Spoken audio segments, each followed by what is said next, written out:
Deborah, explain yourself, now. I don't owe you anything. You can't just run. Watch me! You still owe me an explanation, Deborah. I owe you nothing.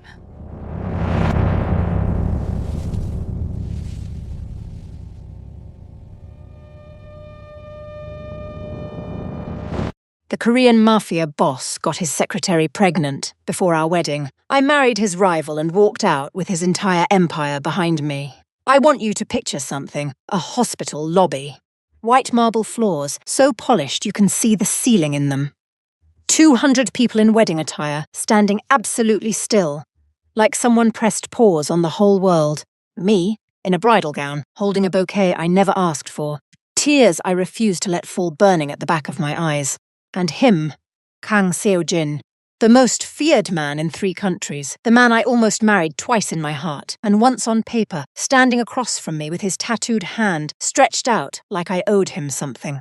Like I hadn't just walked out of a hospital room where his pregnant secretary was lying in a bed, wearing the same necklace he placed around my throat on our 6-month anniversary. When Seo-jin took 1 step forward, 3 of his guards moved with him. Silent, synchronized, practiced. The kind of movement that happens without an order, because the order has already been given 1,000 times before in darker rooms than this. The guests near the front stepped back without knowing why. That is what real power feels like. You don't see it coming. You just feel the air change. But on my left stood Ryu Taewon, his greatest enemy, his most dangerous rival, the man I had married, legally, quietly, strategically, exactly 19 days before this moment. Taewon's men did not move. They did not need to. That stillness was louder than anything they could have done. That was the difference between control and command. I want you to understand something before I tell you this story. I am Deborah Osei, a girl from Atlanta whose mother, Gloria, worked double shifts at a nursing home so I could finish my hospitality degree. I have calluses on my feet from years of carrying trays. I know what it means to smile at someone who looks through you like you are furniture. I know what it means to be underestimated. And I also know what it means to walk out of a burning building with everything that mattered, while the man who lit the match stood in the ashes watching. This is that story. It started on a Tuesday, which is the most ordinary day of the week, which tells you that extraordinary things never announce themselves. I was a senior waitress at Hana Sky Lounge, the kind of rooftop restaurant where the menu has no prices, because if you need to ask, you cannot afford to be there. My monthly take-home after tips was $3,800. My rent was $1,700. My student loan payment was $480. I don't need to do that math for you. You already feel it in your chest. I had been there 3 years. 3 years of perfect service, perfect smile, perfect posture. And my manager, Claudette, who had a degree in making people feel small and a minor in taking credit for other people's work, had passed me over for floor supervisor twice, both times handing the position to women she brunched with on Sundays, but I stayed, because my mama always said, don't leave the table hungry just because someone else ate your portion. Wait, and order again. The night everything changed, a private party booked the entire top floor, 40 tables. Black SUVs lined up outside like a funeral procession. Men who stood with their hands clasped in front of them and their eyes moving like cameras. The kind of security that does not exist unless whoever they are protecting has genuine enemies. Claudette pulled me aside. Deborah, I'm putting you on that floor tonight, I said. Claudette, you told me last week I have poor table presence, she said. The client requested a natural aesthetic. Natural aesthetic. I smiled the way you smile when you understand exactly what someone means and choose not to give them the satisfaction of a reaction. I went upstairs. The man at the head of the longest table was Kang Seo-jin. I had heard of him the way you hear about weather before it arrives, whispers at the waitstaff station. He tips in cash, always large. He never sends food back. I had also heard. He runs the Kang Syndicate. 3 cities, hundreds of businesses, every one of them clean on paper and dangerous underneath. I had heard that men who crossed him did not cross anyone again. None of that prepared me for the way he looked up when I approached the table. Not at me, through me the way powerful people do when they have spent years looking past everyone. Then something shifted. His eyes came back, landed. He said, "You're new." I said, "I've been here 3 years, sir." A pause. Then they've been wasting you. I kept my face professional, but internally, oh, this man. I told myself, "Deborah, he is a customer. Take the order. Go home." But 2 seats to his left sat OG Yon, his personal assistant, sharp-faced, structured blazer, who refilled his water before I could reach for the pitcher. And she looked at me the way cats look at things they have already decided are beneath them. Something in me straightened. Okay, we'll see. Seojin came back the following week, and the week after that. By the 3rd month, he offered me head of guest resins at his hotel group. Legitimate business. 6-figure salary, full benefits, housing allowance, company vehicle, I said. "Mr. Kang, I don't accept gifts from men." He said, "It's not a job offer wrapped in flattery. It's a position wrapped in a contract. Interview on Friday. Decline it after you've heard the full terms. The terms, $120,000 base, quarterly performance bonuses, company vehicle. Residential housing in the building's upper wing." I accepted. My mama cried when I called her, "Baby." $120,000? I said, "Mama, I know." She said, "Lord, that man must already be in love." I said, "Mama, please," but I was starting to wonder the same thing. Here is what I did not expect. I was excellent at this job. Not serviceable excellent. Not adjusted to the role excellent. Genuinely, demonstrably, undeniably excellent in a way that made the people around me uncomfortable and the numbers very comfortable. Within 4 months, guest retention was up 23%. Within 6, I had redesigned the entire events onboarding system. The legal team, noticing my operational command, added me to subsidiary board documents as acting director. A formality, they said. Standard procedure for senior staff authorizing vendor contracts. Nobody explained to me what signatory authority actually meant at scale. Nobody explained it to Seojin either. He signed off on it without reading the full scope. He trusted me. He just trusted me for the wrong reasons. I did not know yet that this single oversight would cost him everything. The personal side moved quietly. Seojin was not a man who showed softness in public. In private, in 40-minute dinners after his team had cleared out, in garden evenings when the city noise flattened below us, he told me things. That his mother had died when he was 11. That his father had built him like a weapon and forgotten to build him like a person. That some nights the Empire sat on his chest like concrete, and he couldn't name a single person he trusted. One evening, I had brought food my mama mailed from Atlanta, rice and peas, seasoned the way only Gloria Osi can, and he sat on the garden bench in his $4,000 suit and ate it without asking what it was. He was quiet for 5 full minutes. Then he said, "I've never had anyone share food with me like it was the most normal thing in the world." I let the silence sit. The way Mama taught me. Some pain needs air. Don't rush to close the window. 3 months later, he asked me to marry him. I said yes, and I believed I knew this man. I did not know this man. I found out on a Wednesday. I had gone to the executive floor to deliver documents. Seojin had forgotten. His office door was slightly open. I heard Ji-yeon's voice first, that precise architectural voice that always made me feel like she was filing me under irrelevant. Then I heard what she said. "The baby is yours, Seojin.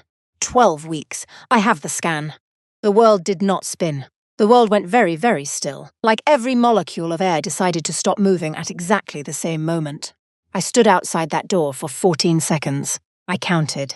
Then I turned around, walked to the elevator, pressed the button, stepped inside, and rode down 42 floors in complete silence. In the lobby, the doorman said, "Good afternoon, Miss Osi," I said. "Good afternoon, Mr. Park." I walked to my car. I sat in the driver's seat. I put my hands on the steering wheel.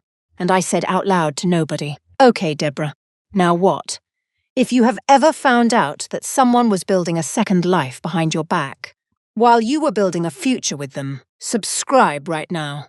Because what I did next was not heartbreak. It was strategy. Ryu Taewon came into my life the way trouble always comes. At exactly the moment you are not looking for more of it. He was Seojin's oldest enemy and the only man Seojin had ever publicly called dangerous. The Ryu family ran a rival syndicate, legitimate on 6 continents, quietly dangerous in 3. Their empire was older than Seojin's and built differently. Less brute force, more architecture. Taewon was younger than Seojin by 4 years, sharper in a different way, with a smile that arrived slowly and stayed without apology. I had met him once at a charity gala, briefly, before Seojin had moved me to the other side of the room, with the quiet efficiency of a man rearranging chess pieces. He called me 2 days after I found out. I said, "How did you get this number?" He said, "The same way I get everything."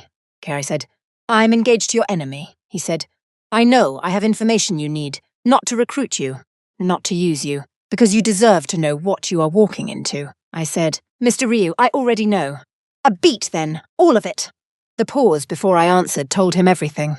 He said, "Meet me, 1 hour." What Taewon showed me was not just Ji Yeon's pregnancy. It was a document trail 2 years deep. A hidden account in Ji Yeon's name, funded monthly by Seojin. A secondary apartment 3 blocks from Kang headquarters. Every receipt, every transfer, every message thread laid out in order. Not an affair, a second life. Fully constructed, fully funded. Running parallel to mine like a shadow I had never been allowed to see. I sat across from Taewon in a restaurant no one from Seojin's world would walk into, and I read every page. He didn't say "I'm sorry." He didn't say "I told you so." He ordered tea and let me read in peace. When I was done, I looked up. "What do you want in return?" He said, "Nothing from you. From Seojin, everything." "But that's not your problem to carry," I said. "Then why give this to me?" He looked at me steadily. "Because you looked at me at that gala like I was a person and not a threat. In my world, that is rare enough that I remembered it for 8 months. I didn't know what to do with that. So I folded the documents, put them in my bag and said, 'Thank you, Mr. Ryu.' He said, 'Taewon.' I said, 'Taewon.' And that was the beginning of something I had not planned for. Here is what I did not do. Cry, beg, confront Seojin in a hallway like a woman with no options. Here is what I did instead. I called my mama. I said, 'Mama, I need your prayer and your silence in that order.' She said, 'Baby, what happened?' I told her everything. A very long silence. Then Gloria Osi, who raised me on double shifts and proverbs, said, 'Don't leave that table hungry. Wait, and order again.' I said, 'That's exactly what I'm doing.' Over the next 10 days, I met with Taewon's legal team every morning before work. They walked me through what I had and what I hadn't known I had. The signatory authority attached to my directorial position allowed me to authorize operational transfers at the subsidiary level. Transfers that, once properly structured, could shift managing interest into a new holding entity. An entity Taewon's corporate attorneys had already registered, in my name, independently, without the possibility of removal, even by Taewon himself. When I asked his lead attorney why it was structured so that even Taewon couldn't touch it, she looked at him. He said simply, "Because it should be hers, not mine." I sat with that. Then she placed a second document on the table. She said, "There is one additional requirement." She explained that the Ryu family, trust, old money, old rules, built by men who believed business alliances should be sealed by blood, marriage, or both, contained a cross-family holding clause. For the merger to be legally binding and protected from external challenge, it required a registered civil partnership or marriage between the two principals. I looked at Taewon. He looked back at me with no attempt to soften it or spin it. He said, "I know how this sounds. I also know you did not come here to be cornered into anything. So I'm telling you plainly, if you say no, we find another structure. It will be slower and less protected, but we find one. This is your choice, not a condition." I said, "You knew about this clause before you called me." He said, "Yes," I said, "and you still gave me the file first, before any of this." He said, "Yes," I said, "Set the appointment. 19 days before my wedding to Seojin, Ryu Taewon and I signed a civil marriage certificate in a registrar's office with 2 witnesses, his head of security, Bae Hyun-sik, and my best friend Priya, who cried the entire time and kept saying, 'This is the most dramatic thing I have ever been part of,' while also clearly enjoying every single second of it. We did not tell anyone. We went back to our separate lives, and we waited. Seojin had planned the wedding, the way controlling men plan everything, with total precision and zero emotional intuition. 200 guests, a Milan-designed dress, a venue booked 18 months ahead, every detail accounted for. Every detail except this one. That the woman he was marrying had already married someone else.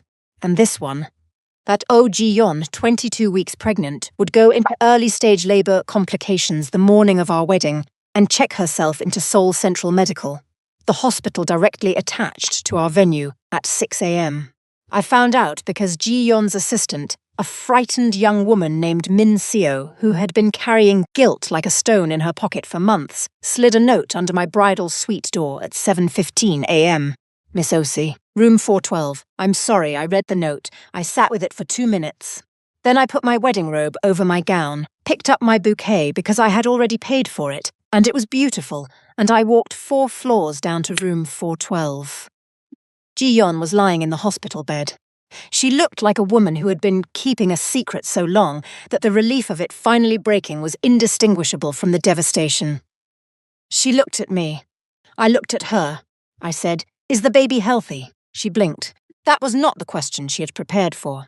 She said, "Yes, they say she's fine." Then, quietly, "He told me you didn't love him the way I did, that the engagement was for business. I believed him for 2 years." As I said, "Ji-yeon, whatever he told you about me to keep you in place, that is his sin, not yours." Her shoulders shook once. She turned her face away. I set a single lily from a bouquet on her bedside table and walked back out.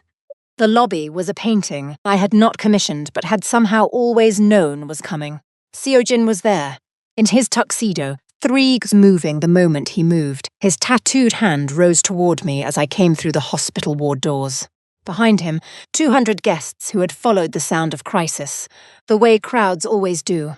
On my left, exactly where we had arranged, stood Ryu Taewon, in black, calm the way deep water is calm before it becomes a current.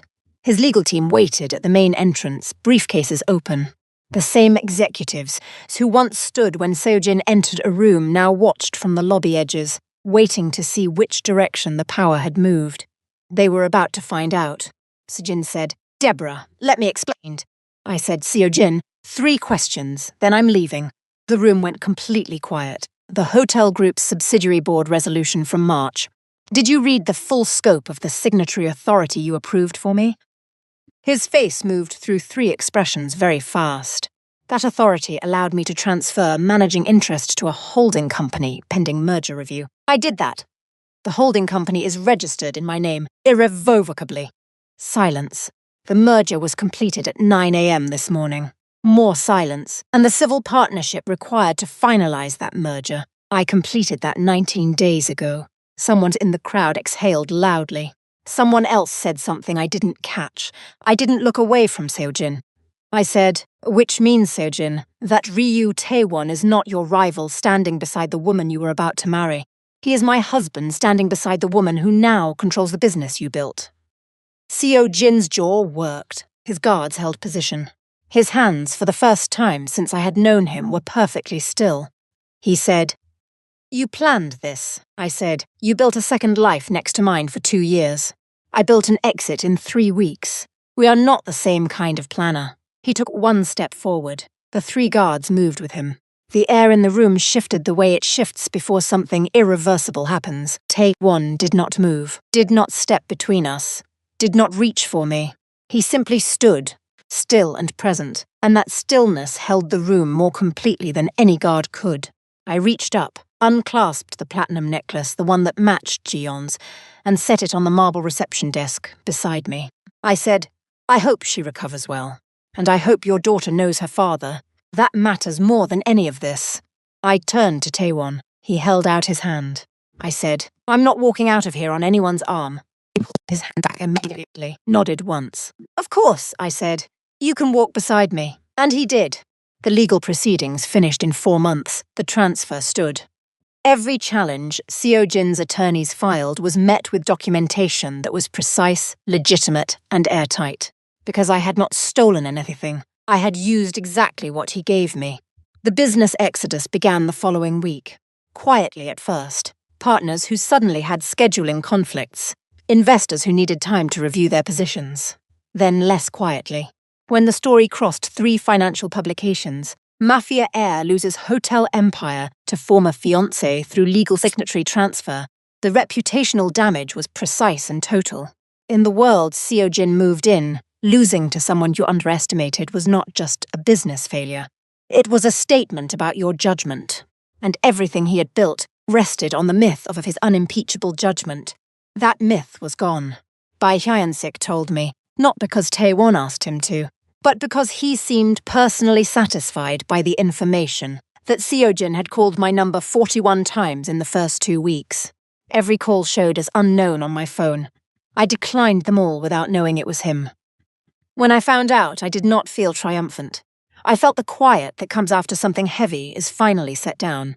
Hyunsik also told me that Seojin had come to the hotel, my hotel now, 3 weeks after the confrontation, that he had stood in the atrium for 11 minutes. He had looked at the new branding, the new staff flow, the new lighting that made the whole space feel like it was breathing differently.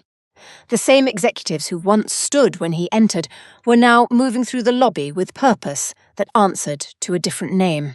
He left without speaking to anyone. I thought about that image for a long time. A man standing in a room he used to own, understanding with full clarity that the loss was entirely his own making. Not bad luck, not betrayal. His own choices returned to him in a shape he did not recognize. I didn't feel sorry for him, but I didn't celebrate either. Some reckonings you respect without enjoying them. Claudette texted me 5 weeks after the story broke. Deborah, I always knew you were going places. If you ever need hospitality staff for the Q Hotel, I have so many contacts. I read it, set my phone face down, picked it back up and replied, "Thank you, Claudette. I'll keep that in mind." Then I did not keep it in mind. Some things you release not because they don't matter, but because they no longer have weight. 6 months after the lobby, Taewon and I had worked in the same building, shared legal meetings, attended business dinners together, and maintained the careful professional arrangement we had agreed to. A real marriage on paper, a real friendship in practice, and a deliberate wall around everything else. He never pushed past that wall, not once. One evening, we were in the hotel garden. My garden, though I still found that sentence strange, and he was eating rice and peas from a container my mama had mailed, because she had decided Taewon was her kind of people after he sent her flowers on her birthday, without being asked or telling me he had done it. Priya told me. Priya tells me everything. I said, "You sent my mother birthday flowers." He didn't look up from the container. She fed me. It was the right thing to do. I watched him eat for a moment. Then I said, "Seojin saw what I was worth and used it. You saw what I was worth and made sure I kept it." I've been trying to find a way to say that for 6 months. He set the container down. He looked at me with that full attention he always gave, like I was the only signal in the room. He said, "You don't owe me anything for that," I said. "I know. That's the only reason I can say it freely." He went very still. I reached across and took his hand. He didn't move, didn't reach back. He let me hold it, exactly as it came, without asking for more than what I offered. Like he understood completely that this was mine to give, and his job was simply to receive it with care. I said, "Okay," he said, "Okay." The city moved below us. The lights came on the way they always do, all at once and then gradually, the way the world does when it finally decides to be seen. Here is what I need you to understand, in case you came for the Empire. Yes, I have it. The hotel group, the subsidiary holdings, the legitimate portfolio Seojin spent a decade building. I run it. Not perfectly, not without hard days, but with the same energy I brought to every tray I ever carried. Like the work deserves full attention whether or not anyone is watching. Because that is the thing about being underestimated for long enough. Eventually, you stop performing for the people who underestimated you. You just become what you always were, and you let the results speak in a language everyone understands. Seojin built an empire on the belief that he could see everything. He couldn't see me. That was his only real mistake, and it was enough. Deborah Osi, formerly a senior waitress at Hana Sky Lounge, currently everything else. If this story stayed with you, if you know what it feels like to be overlooked in a room you were built to run, subscribe right now and drop your city in the comments below. Tell me the moment you stopped begging to be chosen and started choosing yourself. I read every single one. More stories are coming. Stay with me.